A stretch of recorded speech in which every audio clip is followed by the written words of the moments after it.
আল জামিউস সাগীর কিতাবের 6452 নম্বর হাদিস। এই হাদিসের মধ্যে আছে কান রাসূলুল্লাহ সাল্লাল্লাহু আলাইহি ওয়াসাল্লাম আবিয়াদা কান্নামা সিগা মিন ফিদ্দা, যে রাসূল সাল্লাল্লাহু আলাইহি ওয়াসাল্লামের দেহ মোবারকটা এরকম ছিল যে দেখতে একটা রূপার টুকরার মতো দেখা যেত। সুবহানাল্লাহ।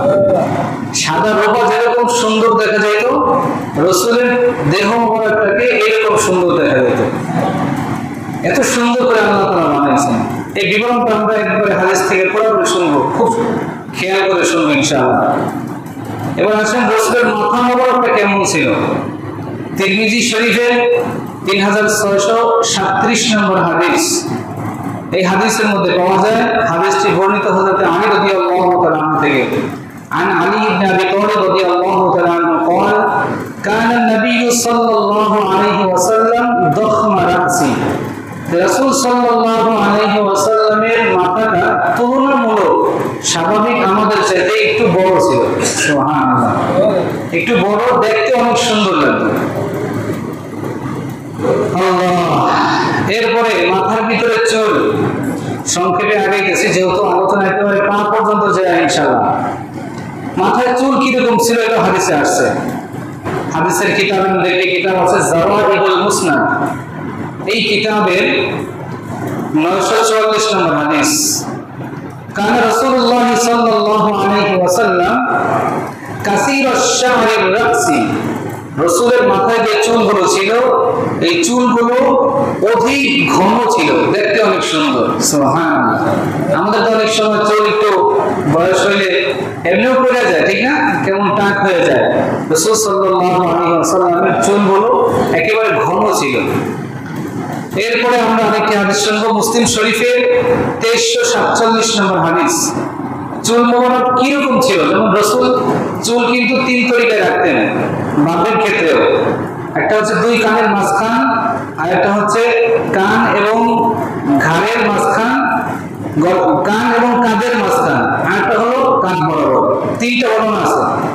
তো প্রথমটা হচ্ছে রাসূল সাল্লাল্লাহু আলাইহি ওয়াসাল্লামের চুলটা কোকড়ানো ছিল নাকি সোজা ছিল, এটা আগে, তারপর ওই 3টা। মুসলিম শরীফের 2347 নম্বর হাদিসে আছে আনাস রাদিয়াল্লাহু তাআলা আনহু ওয়ালা বিল জামাদিল কফতি ওয়ালা বিস সাবতি, রাসূলের চুলগুলো একেবারে সোজাও ছিল না, আবার একেবারে কোকড়ানো ছিল না। একবারে সোজা থাকলেও দেখতে ভালো দেখায় না, আবার একেবারে কোকড়ানো থাকলেও দেখতে কি দেখা যায় না, ভালো দেখা যায় না। হালকা একটু ঢেউ খেলানো ছিল। সুবহানাল্লাহ। তাও কিরকম দেখেন, আরো বর্ণনা আছে। এই হালকা ঢেউ খেলানোর ভিতরে রাসূল সাল্লাল্লাহু আলাইহি ওয়াসাল্লামের চুলটা এরকম হতো যে প্রায় সময় আশ্রানো লাগতো না, অটোমেটিক আশ্রানোর মতো হয়ে থাকতো। সুবহানাল্লাহ। বর্ণনা আসতেছে সামনে। তো আসলে ইনশাআল্লাহ এবার জানি রাসূল সাল্লাল্লাহু আলাইহি ওয়াসাল্লাম তাহলে তার এই চুলের 3টা তরিকা তিনি কিভাবে রাখতেন। রাসূল যেভাবে রাখতেন আমাদেরও ওইভাবেই রাখতে হবে, ঠিক না ভাই? রাসূলের আদর্শ যেরকম, আমি রাসূলের উম্মত হিসাবে আমার আদর্শ ওইরকমই হইতে হবে, এর বাইরে না। এর বাইরে যদি আমি রাখি তাহলে আমি রাসূলের উম্মত বলে দাবি করতে পারবো না। আমারটা হতে পারে কিছু, কিন্তু আমি রাসূলের সুন্নাত বলে দাবি করতে পারবো না। যদি রাসূলের সুন্নাতের সাথে আমারটা মিলে যায় আলহামদুলিল্লাহ, না মিলে যায় আমি পরিবর্তন করে ফেলবো নবীর জন্য, ঠিক আছে ইনশাআল্লাহ। এবার আসেন আল জামিউস সাগীর হাদিস নাম্বার 6475 নম্বর হাদিস। এই হাদিসের মধ্যে আল্লাহ রাসূল সাল্লাল্লাহু আলাইহি ওয়াসাল্লামের চুলটা কিরকম ছিল একটু উদাহরণ দিয়েছেন। আন আবি হুরায়রা রাদিয়াল্লাহু তাআলা আনহু কান রাসূলুল্লাহ সাল্লাল্লাহু আলাইহি ওয়াসাল্লাম রাজিলাশ শা'রি, রাসূল সাল্লাল্লাহু আলাইহি ওয়াসাল্লামের চুলটা ছিল হালকা ঢেউ খেলানো। রাজিলাশ শা'রি মানে হালকা ঢেউ খেলানো ছিল। ইন ফারাত আকিকাতুহু ফারাতা, যদি রাসূলের চুলগুলো আশ্রানো ছাড়া হালকাভাবে ঢেউ খেলত তো অটোমেটিক রাসূল এটাকে আশ্রাইতেন না, চুলটাকে ওইভাবে রাখা দিতেন। তার মানে সিটি, এই ফারাত মানে সিটি কাটা। অটোমেটিক যদি সিটি পড়ে যেত তো রাসূলের সিটি কাটতেন না, ওইভাবে সিটি পড়ে থাকতো। সুবহানাল্লাহি ওয়া বিহামদিহি। ওয়া ইল্লা ফালা, আর যদি সিটি না পড়তো তার দরকার নেই, ওইভাবে থাকতো। তার মানে হচ্ছে বেশিরভাগ সময় আল্লাহ রাসূল সাল্লাল্লাহু আলাইহি ওয়াসাল্লামের চুল অটোমেটিকই এমন একটা ঢেউ খেলে থাকতো যে অটোমেটিক একটা সিটি পড়ে আছে মাথার ভিতরে, দেখতে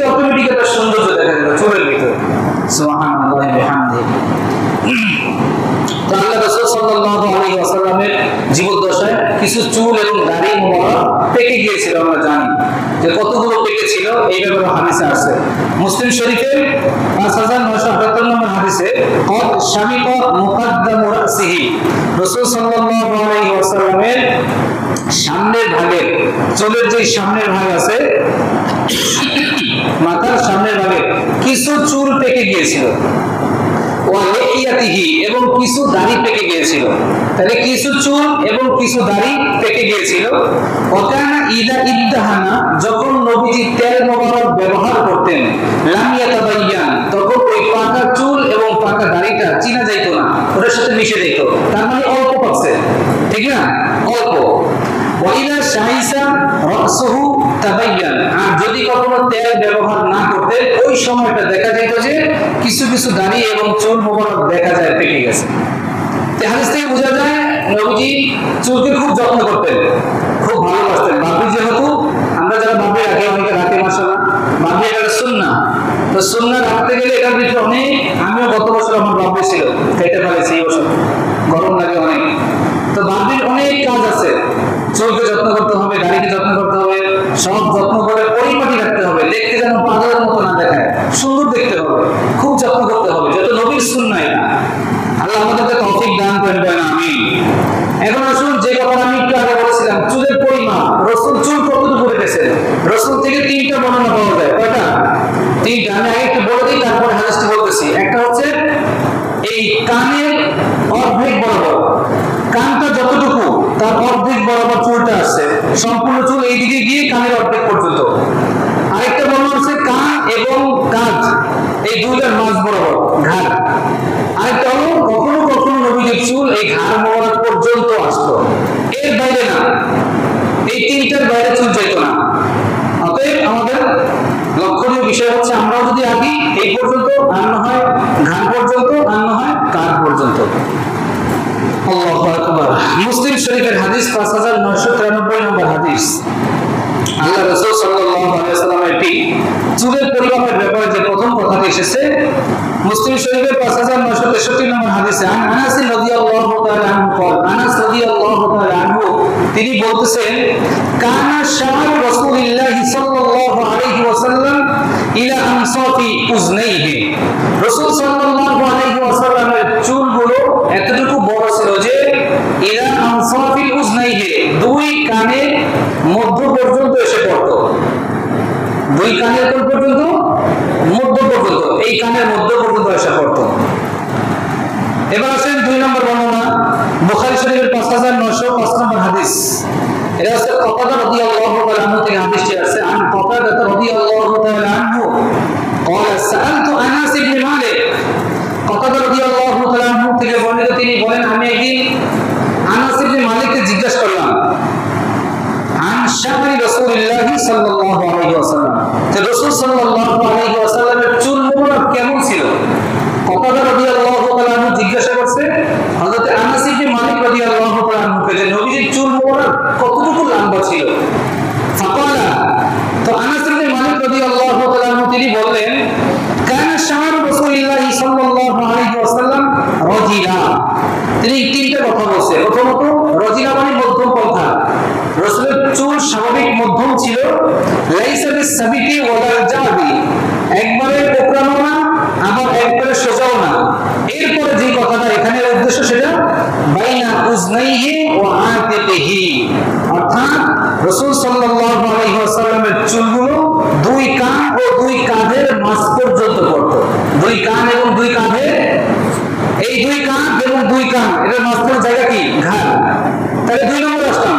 প্রথমটা আমরা পাইলাম দুই কানের মাঝ পর্যন্ত, দ্বিতীয় হাদিসে পাইলাম যে দুই কান এবং দুই কাঁধের মাঝ পর্যন্ত, তার মানে ঘাড় পর্যন্ত। এখন বাকি আছে কি?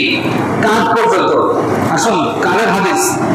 আল্লাহ রাসূল সাল্লাল্লাহু আলাইহি ওয়াসাল্লামের এই হাদিস আছে ইনশাআল্লাহ, বুখারীর 5904 নম্বর হাদিস। এটাও আনাস রাদিয়াল্লাহু তাআলা থেকে বর্ণিত। তিনি বলেন যে, কানা ইয়াদরিবু শা'রুন নবী সাল্লাল্লাহু আলাইহি ওয়াসাল্লাম মান কিবাইহি, রাসূল সাল্লাল্লাহু আলাইহি ওয়াসাল্লামের চুলগুলো ছিল দুই কাঁধের মাঝ বরাবর, দুই কাঁধের মাঝ বরাবর।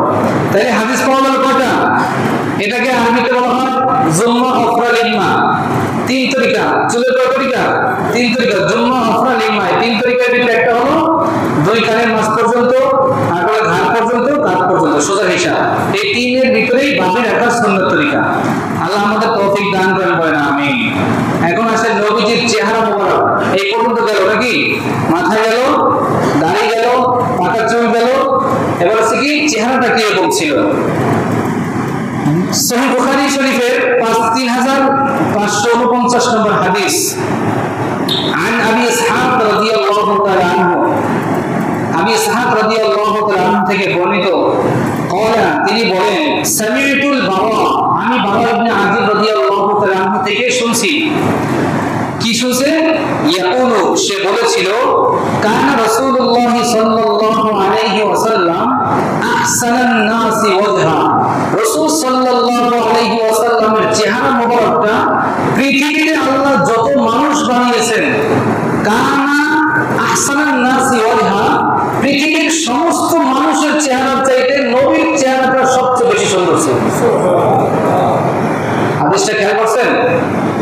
আবার বলতেছি, সহিহ বুখারী 3549 নম্বর হাদিস, হযরত ইসহাক রাদিয়াল্লাহু তাআলা আনহু থেকে বর্ণিত, তিনি বলেন যে আমি বারা ইবনে আযিব থেকে শুনেছিলাম, তিনি বলেছেন আল্লাহর রাসূলের চেহারাটা এমন ছিল যে পৃথিবীতে যত মানুষ আছে সমস্ত মানুষের সৌন্দর্য একদিকে, নবীর চেহারার সৌন্দর্য আল্লাহ অন্য তুলনায় অন্যরকম বানিয়েছেন। সুবহানাল্লাহ, এত সুন্দর করে আল্লাহ বানিয়েছেন। তাহলে এখান থেকে একটা বিষয় স্পষ্ট হয়, আমরা জানি হযরত ইউসুফ আলাইহিস সালাম খুব সুন্দর ছিল, ঠিক না?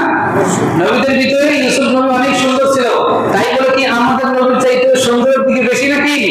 না, এটা অনেকে জানে না। আল্লাহ রাব্বুল আলামিন আমাদের নবীকে সমস্ত নবী না, শুধু দুনিয়ার যত মাখলুক আল্লাহ বানিয়েছেন, আল্লাহর সমস্ত মাখলুকের থেকে আল্লাহ আমাদের নবীর চেহারা সবচেয়ে সুন্দর বানিয়েছেন। সুবহানাল্লাহ। এবার রাসূলের চেহারা দেখতে গোল ছিল নাকি লম্বা ছিল? তিরমিজি শরীফের 3638 নম্বর হাদিস, ওয়া বিল মুকাসামি ওয়া কানা বিল ওয়াজহি তাদবীরুন আবয়াদা মুশরাবা, আল্লাহ রাসূলের চেহারাটা লম্বাও ছিল না, গোলও ছিল না, দুইটার সমন্বয়ে আল্লাহ তাআলা বানিয়েছেন। সুবহানাল্লাহ। এমনকি রাসূলের চেহারা মোবারকের দিকে তাকালে মনে হচ্ছে যে নূর ছিটকে পড়তেছে, এত সুন্দর রাসূলের চেহারার ভিতরে। এমনিতে সাহাবায়ে কেরাম পাগল হয়ে গেলেন, ভাই না খেয়ে দিনের পর দিন সাহাবায়ে কেরাম নবীর কাছে এমনি বসে রয় নাই। আরো সামনে মজার কথা আছে, শুনেন। এবার আসেন, দুই সাহাবী একবার বসে আছে, কথা হইতেছে, কেউ বলতেছে নবীর চেহারাটা তরবারি, নতুন তরবারি, খুব সুন্দর না দেখতে, কি সুন্দর কালার নতুন তরবারি। একজন কয় নবীর চেহারা তরবারির মতো, এরকম সুন্দর, আরেকজন কয় না চাঁদের মতো, আরেকজন কয় সূর্যের মতো। তিন কথা হচ্ছে এরকম। তো হাদিসটাও আছে, দেখেন মুসলিম শরীফের 5978 নম্বর হাদিস, عن جابر بن سمرة رضي الله تعالى عنه يقول كان رسول الله صلى الله عليه وسلم وكان كثير شعر اللحية فقال رجل وجهه مثل السيف قال لا بل كان مثل الشمس والقمر كان مستديرا সুবহানাল্লাহ। জাবির ইবনে সামরা রাদিয়াল্লাহু তাআলা আনহু একজন বিখ্যাত সাহাবী। এই জাবির ইবনে সামরা রাদিয়াল্লাহু তাআলা আনহু থেকে হাদিসটি বর্ণিত, তিনি বলেন যে রাসূল সাল্লাল্লাহু আলাইহি ওয়াসাল্লামের চুল এবং দাড়িগুলো খুব ঘন ছিল। প্রথম কথা এটা, ওয়াকানা কাসীরা শাহরিল লিহিয়াতি, রাসূলের দাড়ি চুল এগুলো খুব ঘন ছিল। ফাকালা রাজুলুন, এর মধ্যে এক ব্যক্তি দাঁড়িয়ে বলল, ওয়াজহুহু মিসলা সাইফি, নবীর চেহারাটা তরবারির মতো সুন্দর ছিল। এমন সময় এই সাহাবা জাবির ইবনে সামরা বলতেছে, ক্বালা লা, তুমি এটা কি বলতেছো? না, তরবারির মতো সুন্দর না তো, বাল কানা মিসলা শামসি ওয়াল কমারি, বরং আমার নবীর চেহারাটা চন্দ্র এবং সূর্যের মতো সুন্দর ছিল। চিন্তা করছেন, চন্দ্র এবং সূর্যের মতো। আমরা আরেকটু ক্লিয়ার হব সামনের হাদিসে। চাঁদের চেয়েও যে নবী সুন্দর, এই হাদিসটাও আছে তিরমিজি শরীফের 2811 নম্বর হাদিস। এই হাদিসটিও জাবির ইবনে সামরা রাদিয়াল্লাহু তাআলা আনহু থেকে, তিনি বলেন, قال رأيت رسول الله صلى الله عليه وسلم في ليلة الإضحيان, একদিন রাতের বেলা পূর্ণিমার চাঁদ আকাশে উঠলো। ওঠার পরে আমরা একবার রাসূল সাল্লাল্লাহু আলাইহি ওয়াসাল্লামকে দেখলাম, লাল রঙের এক জোড়া ডোরা কাটা পোশাক পরিহিত অবস্থায় নবীজি আমাদের সামনে আগমন করলেন। তো তিনি বলতেছে, ফাজাআলতু উনজুরু ইলা রাসূলিল্লাহি সাল্লাল্লাহু আলাইহি ওয়াসাল্লাম ওয়া ইলা আল-কমার, তো আমি একবার আল্লাহর রাসূলের চেহারা মোবারকের দিকে তাকাইতেছি, আরেকবার ইলা আল-কমার, চাঁদের দিকে তাকাইতেছি। গেছি। তো ওই সর্বশেষ হাদিসের লাস্টের অংশটা আসছে, তিনি বলতেছে যে আমার কাছে মনে হইতেছে ইনদি আহসানু মিনাল কমার, আকাশে যে পূর্ণিমার চাঁদটা ঝলঝল করতেছে ওই চাঁদের চাইতে নবীর চেহারা মোবারকের আলোটাই সবচেয়ে সুন্দর। সুবহানাল্লাহ।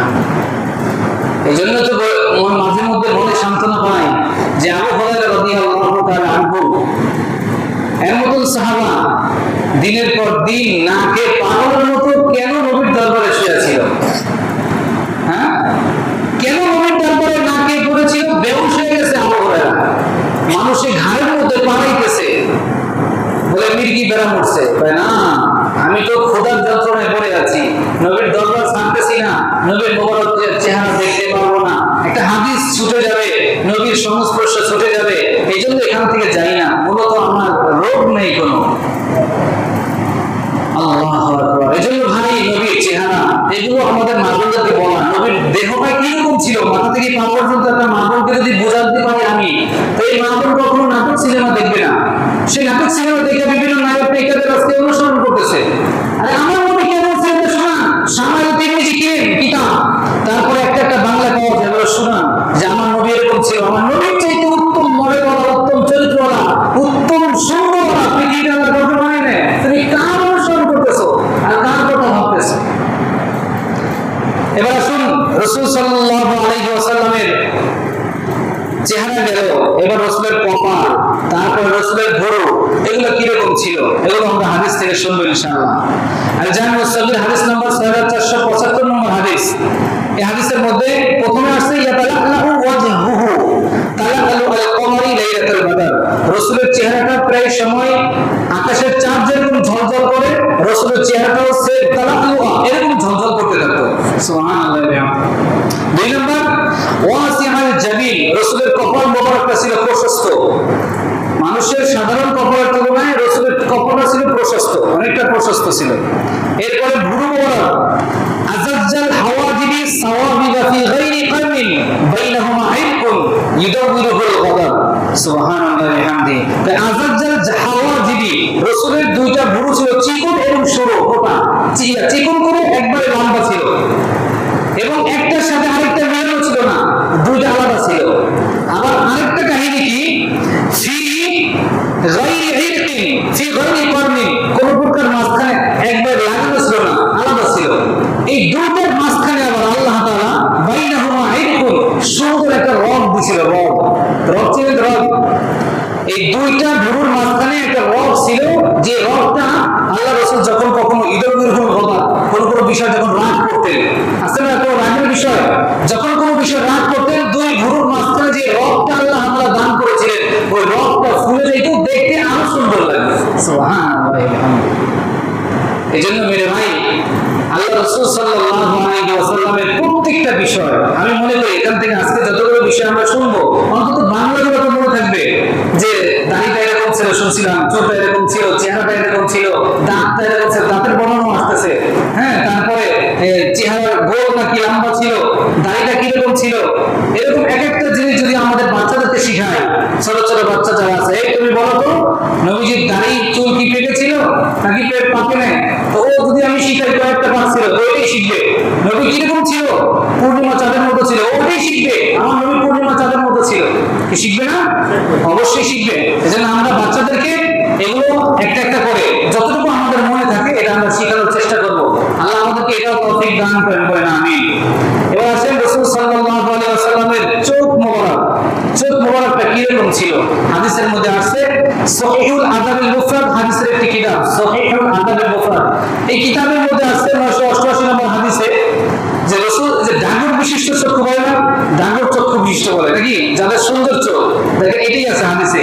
কান রাসূলুল্লাহ সাল্লাল্লাহু আলাইহি ওয়াসাল্লাম আযীমাল আইনাইন, রাসূলের দুইটা চোখ ছিল ডাগর চক্ষু বিশিষ্ট। সুবহানাল্লাহ। ডাগর চক্ষু বিশিষ্ট রাসূলের দুইটা চোখ ছিল, এবং চোখের যে আশপাশ যেটাকে আমরা সাইড বলি, এই সাইডটা কিরকম ছিল? আদহাজাল আইনাইন আশকাল আইনাইন। সুবহানাল্লাহ। তিরমিজি শরীফে 3638 নম্বর হাদিসের বর্ণনা। আদহাজাল আইনাইন, রাসূলের দুই পাশের যে জায়গাটা আছে এটা একটু সরু ছিল, লম্বা ছিল, এবং আশকাল আইনাইন, চোখের কিনারাটা ছিল দীর্ঘ। কি ছিল? দীর্ঘ ছিল, দীর্ঘ। এখন আসেন, আমরা সাধারণত চোখের সৌন্দর্য একটু বাড়ানোর জন্য কি করে? সুরমা, তাই না? সুরমা ব্যবহার করে। পুরুষের সুরমা, মেয়েদেরও সুরমা ব্যবহার করা সুন্নাহ। এবং মেয়েরা তো আরো জিনিস ব্যবহার করে। এখন তো কত কিছু বেরিয়েছে, কাজল, মাস্কারা, টাস্কারা, কত কি ব্যবহার করে।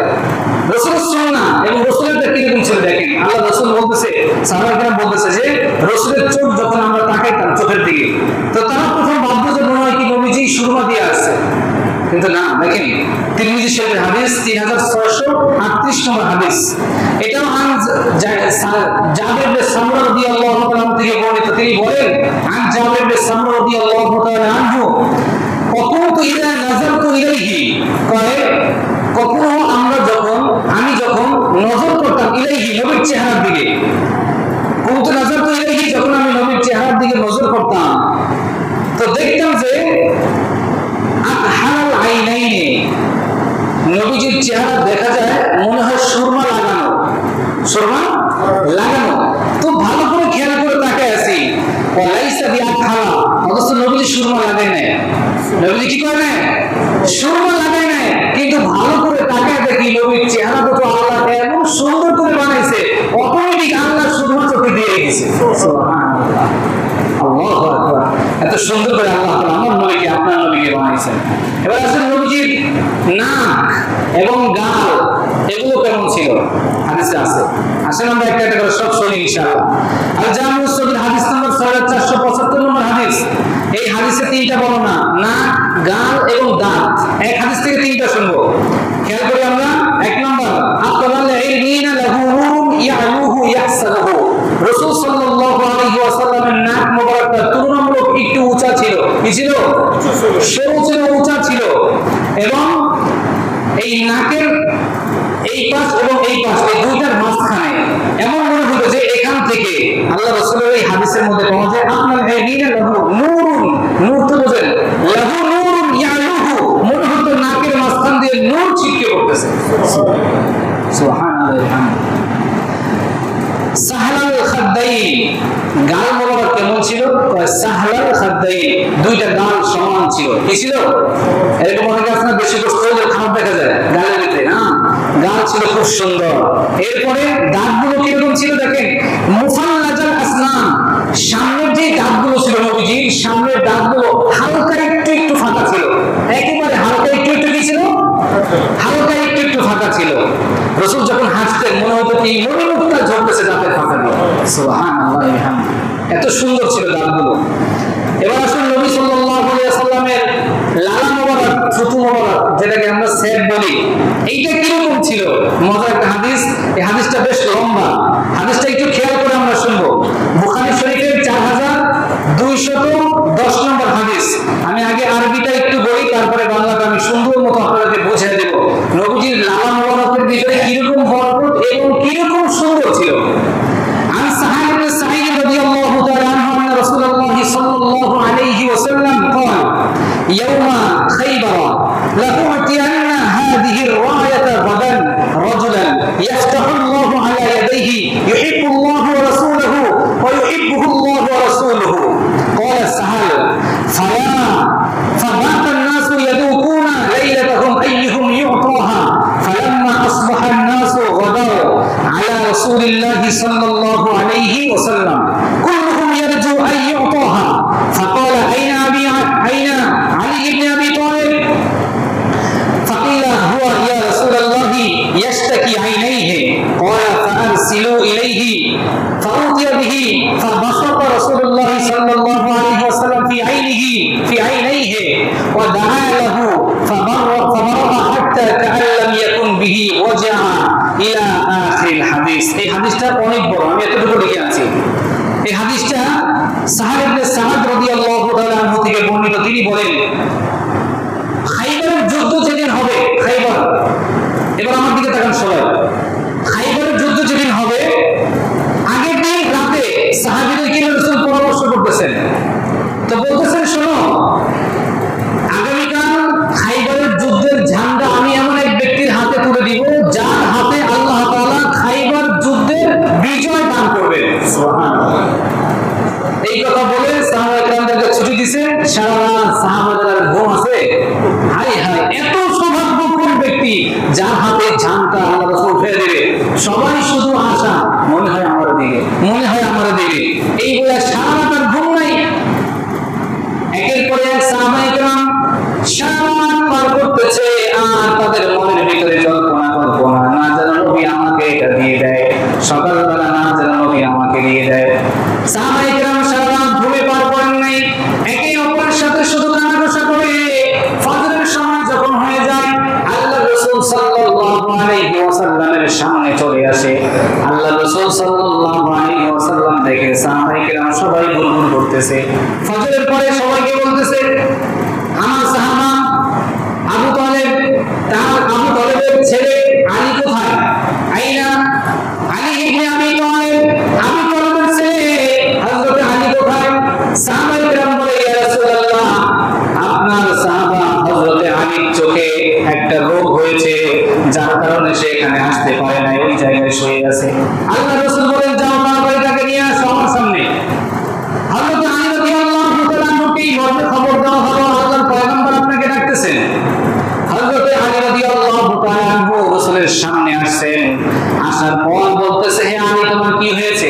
ইয়া রাসূলুল্লাহ, ইয়াশতাকি, আমার চোখের ভিতরে, আইনাইহি ইয়াশতাকি আইনাইহি, আমার চোখের ভিতরে একটা রোগ হয়েছে, আমি চোখে ভালো মতো দেখতে পাই না। আল্লাহ রাসূল বললেন, আমার সামনে আসো। আল্লাহ রাসূল সাল্লাল্লাহু আলাইহি ওয়াসাল্লাম, ফাবাসাতা রাসূলুল্লাহ সাল্লাল্লাহু আলাইহি ওয়াসাল্লাম, রাসূলের লালা মোবারক বের করে আল্লাহ রাসূল তার চোখের উপরে লাগিয়ে দিলেন। সুবহানাল্লাহ। যখন চোখের উপরে লালা মোবারক লাগিয়ে দিলেন, হযরত আলী বলতেছে, ইয়া রাসূলুল্লাহ, আমার তো মনে হয় আমার চোখের জীবনে কোনো রোগ হয় নাই, সাথে সাথে দূর হয়ে গেছে। সুবহানাল্লাহ। লালা মোবারকটা যখন লাগিয়ে দিয়েছে, সাথে সাথে চোখটা ভালো হয়ে গেছে। আলী রাদিয়াল্লাহু তাআলা আনহুর জন্য আল্লাহ রাসূল দোয়া করলেন, ওয়াদা, আল্লাহ রাসূল হাত উঠে দোয়া করেছে, আল্লাহ, আমার সাহাবা আলীকে আপনি পরিপূর্ণ সুস্থ করে দেন। সুস্থ হওয়ার পরে আলী বলতেছে, ইয়া রাসূলুল্লাহ, এবার বলেন আমার দায়িত্বটা কি? আলী তো খুব জিদ্দিবাজ লোক ছিল। আলী বলতেছে, ইয়া রাসূলুল্লাহ, বলেন আমার দায়িত্ব কি? আমি দায়িত্ব পালনের জন্য বিন্দু পরিমাণ একটু আমি এখন অবহেলা করব না। আলী রাদিয়াল্লাহু তাআলা আনহুকে আল্লাহ রাসূল বললেন, আলী যাও, তুমি ওই খাইবার প্রান্তরে যাইবা, ওখানে যাওয়ার পরে মানুষকে দাওয়াত দিবা।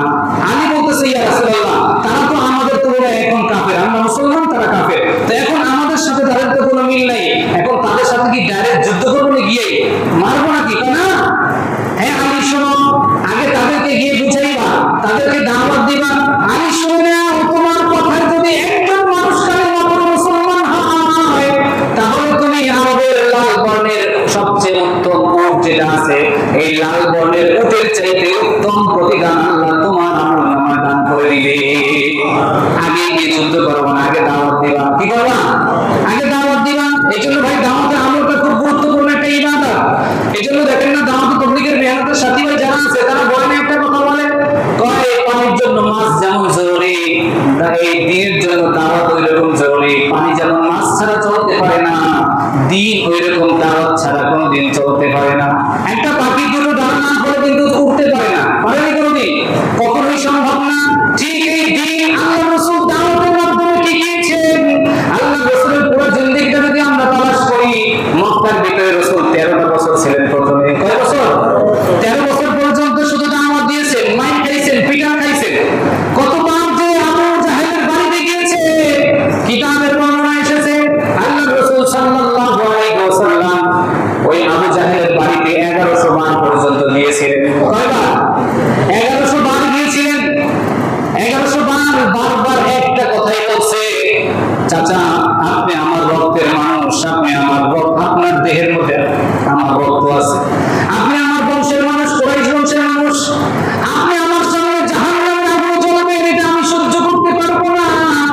চাচা যান, আপনাকে আমি মেহেরবানি করে বোঝাই, আপনি শুধু বলেন লা ইলাহা ইল্লাল্লাহ মুহাম্মাদুর রাসূলুল্লাহ, এইটা যদি বলেন, আমি আপনার জন্য হাসরের ময়দানে সুপারিশ করে আল্লাহর জান্নাতের মেহমান বানিয়ে দেব।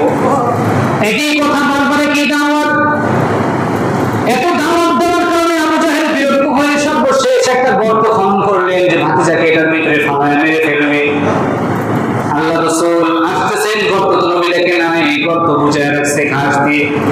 এমন সময় জিবরাইলকে আল্লাহ তাআলা পাঠিয়েছেন, এই জিবরাইল তুমি যাও, আমার বন্ধুর কোনো কষ্ট হবে এটা তো আমি সহ্য করতে পারবো না। আমার বন্ধুকে বলে দিবা আবু জাহেলের বাড়িতে যাওয়ার সময় আজকের পথটা নিরাপদ নয়, আগের মতো নাই, আজকে পথের মধ্যে গর্ত করে রেখেছে, ওই গর্তে পড়ে আমার বন্ধু স্ত্রী করবে, তাড়াতাড়ি যাও। সঙ্গে সঙ্গে জীবন এসে আমার নবীকে বলেন, ইয়া রাসূলুল্লাহ, এই পর্যন্ত পাও রাখেন, সামনে পা দিলেন না, এখানে বিশাল গর্ত করা। আল্লাহ রাসূল ওখান থেকে আমার বাড়ির দিকে যখন রওনা হয়, এমন সময় আবু জাহেল খবর পেয়ে কিরে ভাতিজা আজকে আসে না কেন?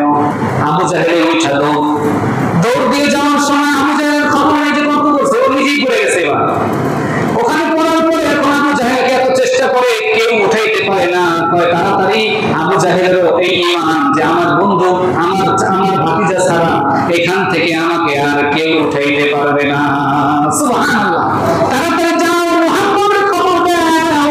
সঙ্গে সঙ্গে নবীকে খবর দেওয়া হলো। নবী তো ছুটে পাগলের মতো দৌড় দিয়েছে, আমার চাচা যান পড়ে গেছে। নবী তো আর ওইটা দুঃখ নাই যে চাচা কালিমা পড়ে না কিসের জন্য, ওই ভেদাভেদ নাই, শুধু শুনছে চাচা পড়ে গেছে। পরিচয় ভাইটা যায় চাচার জন্য, বাবার মতো স্নেহ করে চাচাকে দৌড় মেরে আমার গর্তের গোড়ায় চলে আসছে। আয়েশা কয়, চাচা যান আপনাকে আমি অবশ্যই উঠাইব, তবে একটা কথা। কি কথা বলো? চাচা, যদি আপনি কালিমাটা পড়বেন বলে অঙ্গীকার করেন, তাহলে আমি আপনাকে এখান থেকে উঠিয়ে ফেলবো। সঙ্গে সঙ্গে বলতেছে, ভাতিজা আগে উঠাও, তারপরে তোমার কথা রাখবো। যখন ভিতর থেকে উঠাইছে, ওঠার পরে বলে, এই মুহাম্মদ, তুমি ছোট মানুষ, তোমার কথা শুনলে মানুষ আমাকে বকাঝকা দিবে। আসল কথা হলো হেদায়েত নাই। কি নাই ভাই? আল্লাহ পাক রব্বুল আলামিন কোরআন কারীমের মধ্যে ঘোষণা করেন, ইন্নাকা লা তাহদি মান আহবাবতা। আল্লাহ বলে, নবী আপনি যাকে মহব্বত করেন, আপনি যাকে ভালোবাসেন, তার জন্য আমি আল্লাহ হেদায়েত রাখি না। এজন্য ভালোবাসা মানুষের জন্য হেদায়েত নাও থাকতে পারে। স্বামী স্ত্রীর সম্পর্ক খুব ভালো, কিন্তু এমন হতে পারে মৃত্যুর পরে স্বামী জান্নাতি, স্ত্রী জাহান্নামী হতে পারে, কি পারে না? কারণটা কি? স্ত্রী স্বামীর কথা মতো চলে নাই, আছে না নাই? স্বামী সুন্দর মতো বোঝায়, তুমি পর্দায় থাকো, তুমি এটা করো, এইভাবে চলো, এইভাবে রান্না করবা, বিসমিল্লাহ বলে রান্না করবা, নবীর সুন্নাত তরিকায় রান্না করবা, আমার সংসারটাকে তুমি এইভাবে সাজিয়ে রাখবা, তোমার এত কিছু করার দরকার নাই। কিন্তু সে পর্দায় চলে, সে দিনের পথে আসে না। এই জন্য কি স্বামী দায়ী হবেনি? স্বামী সম্পূর্ণ দায়িত্ব আদায় করে দিয়েছে, এখন সম্পূর্ণ দায়ভার হবে তার স্ত্রীর। এই জন্য আমরা আমাদের দায়িত্ব অন্তত পালন করবো।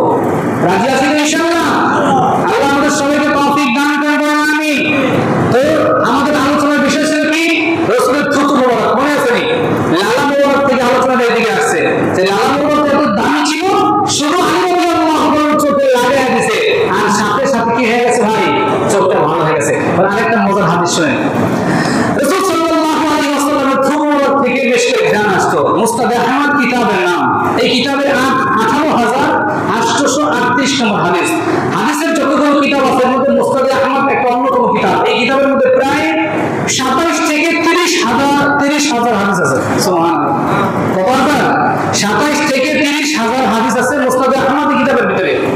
এই কিতাবের 18,838 নম্বর হাদিস। আন ওয়াইল ইবনে হুজর রাদিয়াল্লাহু তাআলা আনহু, ওয়াইল ইবনে হুজর রাদিয়াল্লাহু তাআলা আনহু থেকে বর্ণিত, তিনি বলেন, উতিয়া নবী সাল্লাল্লাহু আলাইহি ওয়াসাল্লাম বিদালবিন মিন মা। একবার রাসূল সাল্লাল্লাহু আলাইহি ওয়াসাল্লামের সামনে একটা পানির পাত্র আনা হলো, ওটার ভিতরে পানি ছিল, পানির পাত্র নবীজির সামনে দেওয়া হলো। ফাশারিবা মিনহু, নবীজি ওই পানির পাত্র থেকে কিছু পানি পান করলেন। এরপরে সুম্মা মাজ্জা ফি দাওয়ি, এরপর ওখান থেকে কিছু পানি নিয়ে নবীজি কুলি করলেন। কি করলেন ভাই? এবার বুঝেন, পানি দিয়ে যদি কুলি করা হয় তাহলে ওই নিজের থুতুটা, লালাটা পানির সাথে মিশে কিনা? হ্যাঁ, এবার বুঝছেন। তো ওয়াইল হুজুর রাদিয়াল্লাহু তাআলা বলেন, আল্লাহর পয়গম্বরের সামনে একবার একটা পানির পেয়ালা দেওয়া হলো। আল্লাহর রাসূল ওখান থেকে একটু পানি প্রথমে পান করলেন, এরপরে আরেকটু পানি নিয়ে পানিটা দিয়ে গড়গড়া করে কুলি করলেন। কুলি করার পরে নবীজি পানিটা ফেলে দিলেন। ফেলে দেওয়ার পরে আমরা ওই পানিটা পরীক্ষা করলাম। পানিটায় ঘ্রাণ নিয়ে দেখি পানি থেকে মিশক আম্বরের ঘ্রাণ বের হয়। সুবহানাল্লাহ।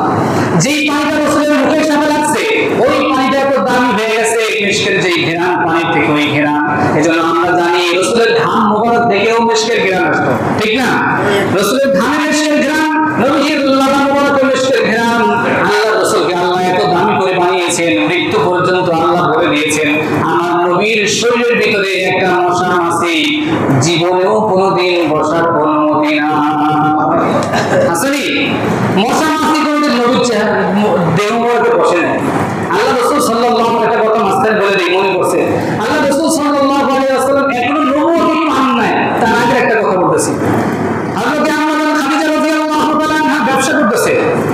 এই ব্যবসায়ী কাফেলা একদিন আল্লাহ রাসূলকে নিয়ে যখন পরিচালনা শুরু করলেন, এখানে অনেক আগে পরে ঘটনা আছে, সেটা আগে বলবো না, এটা আরেকদিন বলবো ইনশাআল্লাহ। মাঝখানে শুধু বলতেছি আল্লাহ নবীকে পাঠাইলে সাথে ছিল খাদিজার একজন খাদেমা মাইসারা, তাকে নিয়ে যখন পাঠিয়ে দিয়েছে তো এই সিরিয়ায় পাঠিয়ে দিয়েছে। সিরিয়া থেকে ব্যবসা করে নবী আসছে, আসার পরে পুরো সিরিয়ার কারগুজারি শুনতে চাইছে যে পুরো সিরিয়াবাসীর কারগুজারি আমাকে একটু শোনাও। মাইসারা থেকে শুনতেছে মুহাম্মদের সাথে কি কি ঘটলো। মাইসারা বলতেছে আমরা যখন রওনা হইলাম প্রতিমধ্যে আল্লাহর নবীর সাথে তিনটা ঘটনা ঘটে গেছে। কয়টা ঘটনা? তিনটা এমন ঘটনা ঘটে গেছে যেগুলো আমি সাধারণত কোনো মানুষের সাথে দেখি নাই। এক নাম্বার, যখন দেখলাম যে আল্লাহ রাসূলের সাথে আমরা এই ব্যবসায়ী কাফেলা নিয়ে বড় পথ দিয়ে একা একা হাঁটতেছিলাম, চতুর্দিকে শুধু উত্তপ্ত বায়ু আর চতুর্দিকে আকাশের চাঁদের পুরোপুরি আলো পড়তেছে, সূর্যের আলো পড়তেছে, কোনো প্রকার ছায়া নাই। হঠাৎ করে আমরা তাকিয়ে দেখলাম আমরা সমস্ত সাথীরা আমাদের প্রত্যেকের গায়ের ভিতরে ওই আকাশের সূর্যের তাপ পড়তেছে, কিন্তু মুহাম্মদের গায়ের উপরে কোনো সূর্যের তাপ পড়ে না। সুবহানাল্লাহ। হঠাৎ করে তাকিয়ে দেখলাম দুই দিক থেকে দুইটা মেঘের খণ্ড আইসা নবী মুহাম্মদ রাসূলুল্লাহকে ছায়া দান করে দিয়েছে। আসলে ওই দুইটা মেঘের টুকরা মেঘ ছিল না, এটা ছিল দুইটা ফেরেশতা। আল্লাহ দেখাইতে চায় আমার বন্ধু মুহাম্মদের কষ্ট হবে, এটা আমি বরদাস্ত করি না। ফেরেশতা তাড়াতাড়ি যে আমার নবীকে ওই বিশাল রৌদ্রের তাপ থেকে আমার নবীকে তাড়াতাড়ি ছায়া দান করে দাও। আরো দুইটা ঘটনায় রাখতে বলবো না, এটি থাক, এটা অন্য আলোচনা। আমাদের মূল আলোচনা যেটা, আমরা এদিকে চলে যাই। এরপরে আসেন আল্লাহ রাসূল সাল্লাল্লাহু আলাইহি ওয়াসাল্লাম ফু দিতেন মাঝে মধ্যে। কারো অসুস্থ হয়েছে, যে সমস্যা হয়েছে, আমরাও তো করি না মাঝে মধ্যে। আমাদের যে মাশাআল্লাহ আমাদের মুসলিম ভাইরা বাচ্চাদেরকে নিয়ে আসে ফু দেই, এটা আল্লাহর কালাম করে ফু দেই। কি করে ফু দেই? নিজের ব্যক্তিগত কোনো পাওয়ার নাই, আসেনি। ফুর মধ্যে আল্লাহ কি বরকত আছে দেখেন। আল্লাহ রাসূল সাল্লাল্লাহু আলাইহি ওয়াসাল্লাম বলেন, আবু দাউদ শরীফের 3894 নম্বর হাদিস, আন ইয়াজিদ ইবনে আবি উবাইদ রাদিয়াল্লাহু তাআলা আনহু قال رأيت أثر ضربة في ساق سلمة فقلت ما هذه قال أصابتني يوم خيبر। হযরত ইয়াজিদ ইবনে আবি উবাইদ রাদিয়াল্লাহু তাআলা আনহু থেকে বর্ণিত হাদিসটি, তিনি বলেন যে একদিন আমরা দেখলাম সালমা একজন সাহাবা, সালামা রাদিয়াল্লাহু তাআলা আনহু একজন সাহাবা, ওনার পায়ের ভিতরে একটা কিসের জন্য জখম দেখা যায়, কোন যেন একটা আঘাত পাইছে পায়ে, এই জখমটা দেখা যায়। তো আমরা দেখার পরে এখন এবার ওই পায়ের ভিতরে যখন জখম দেখা যায়, তো এক সাহাবা জিজ্ঞেস করতেছে, আচ্ছা তোমার এই পায়ের জখমটা তুমি কিভাবে পাইলা, ব্যথাটা কিভাবে পাইলা, তোমার জখম দেখা যায়? তো তিনি বলতেছে, খাইবারের যুদ্ধে যখন গিয়েছিলাম, ওই যে প্রথম বলছিলাম খাইবারের যুদ্ধ, খাইবারের যুদ্ধে যখন গিয়েছিলাম ওই যুদ্ধে কাফেরের আঘাতে আমার এই পায়ে একটা জখমের আঘাত, সেখান থেকে প্রচুর ব্যথা হচ্ছে। হ্যাঁ, ব্যথাও হচ্ছে, আমার ওই জখমটা দেখাও যায়। এবার ওই সাহাবীকে আল্লাহ রাসূলের সামনে নিয়ে যাওয়া হলো। সে নিয়ে যাওয়ার পরে বলছে, ইয়া রাসূলুল্লাহ, আপনার এই সাহাবা খাইবার যুদ্ধে যাওয়ার পরে পায়ে আঘাত পেয়েছে, এখানে প্রচন্ড ব্যথা হইতেছে। আল্লাহ রাসূল সাল্লাল্লাহু আলাইহি ওয়াসাল্লাম সঙ্গে সঙ্গে ফানাফাসা ফিয়া সালাসা নাফাসি, আল্লাহ রাসূল তার পায়ের এই জায়গাতে তিনবার ফু দিয়েছে। কয়বার? তিনবার ফু দেওয়ার সঙ্গে সঙ্গে ফামা ইস্তাকাইতুহা হাত্তা সা, আল্লাহ রাসূলের হাদিস থেকে বোঝা যায় তার পায়ের ব্যথাটা এমন ভাবে দূর হয়ে গেছে, মৃত্যুর আগ পর্যন্ত এই পায়ের ব্যথা এবং চিহ্ন কোনো আর দেখা যায় না। ফুলের দিকটা আল্লাহ কি বরকত দিয়েছে। এজন্য ভাই, আল্লাহ রাসূল সাল্লাল্লাহু আলাইহি ওয়াসাল্লামের প্রতিটা কাজকর্ম, প্রতিটা পদার্পণ, প্রতিটা চলাফেরা, প্রতিটা আদর্শ আমাদেরও জীবনে বাস্তবায়ন করার দরকার আছে না নাই? আছে। নবীর আদর্শ ছাড়া একটা মুমিন চলতে পারে না। চলতে পারে? একটা মুমিন নবীর আদর্শের বাইরে কখনোই সে তার জীবন চালাতে পারে না, তাইলে সে কোনোদিন মুমিন হবে না। আমরা এমন একটা জামানায় এসেছি যে জামানায় কোনো নবী নাই, কিন্তু আমরা এমন এক নবীর উম্মত হয়ে আসছি যেই নবীর উম্মত হওয়ার জন্য অন্যান্য নবীরা আমার কাছে দরখাস্ত করছে। করছে না ভাই? করছে। মুসা